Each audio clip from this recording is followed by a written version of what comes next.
हरिद्राचूर्णं समर्पयामि अस्त्राङ्कलकलितलसद्धेमपद्माम्बरा ब्रह्मेन्द्रदेवता नारायणीनाथरूपा नामरूपवर्जिता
ఖచ్చితంగా ఇప్పుడు అయ్యగారు చెప్పినట్టు మరి మనకి ఎండోమెంట్ మినిస్టర్ ఇక్కడే ఉన్నారు కాబట్టి వచ్చే సంవత్సరానికి ఎండోమెంట్ మినిస్టర్ని కూడా తీసుకొచ్చి ఇప్పుడు మనకి ఎలాగైతే సింగపూర్ పెద్దమ్మ తల్లికి 10 లక్షలు శాంక్షన్ చేశారో అలాగే ఎండోమెంట్ తరఫున కూడా ఇక్కడ డెవలప్మెంట్ కోసము ఖచ్చితంగా వచ్చే సంవత్సరం వరకు ఫండ్ తీసుకొచ్చి మరి ఖానాపూర్లో డెవలప్మెంట్ చేయాలని మంత్రి వాళ్ళని కూడా కోరుకోవడం జరుగుతుంది. మరి అమ్మవారిని కూడా వచ్చే సంవత్సరం వరకు వర్షాలు మంచిగా పడి మరి ఇక్కడ జనాలందరూ సుఖశాంతిగా ఉండి పంట మంచిగా పండి మరి ఎవరికి ఎలాంటి ఇబ్బంది కాకూడదనే అమ్మవారికి మొక్కుంటున్నాము.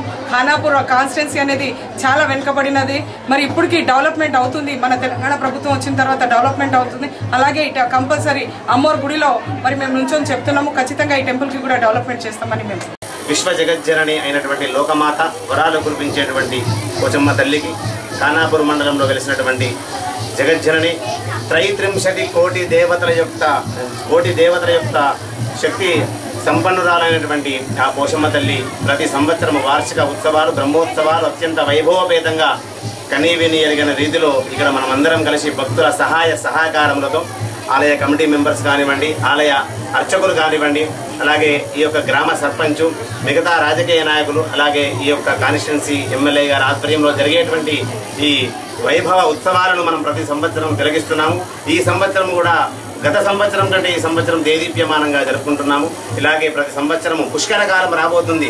అంటే 12 సంవత్సరాలకు జరిగేటువంటి పుష్కరకాలం ఇది 10వ సంవత్సరం వార్షికోత్సవము. ఈ రాబోయే 2 సంవత్సరాల పండుగ ఈ యొక్క జాతరను జిల్లా జాతరగా నియమించాలని ఎమ్మెల్యే గారి ఆధ్వర్యంలో అమ్మవారి సమక్షంలో మేము కోరుతున్నాము. ఇది తప్పకుండా నెరవేరుతుంది. ఇది సత్యము.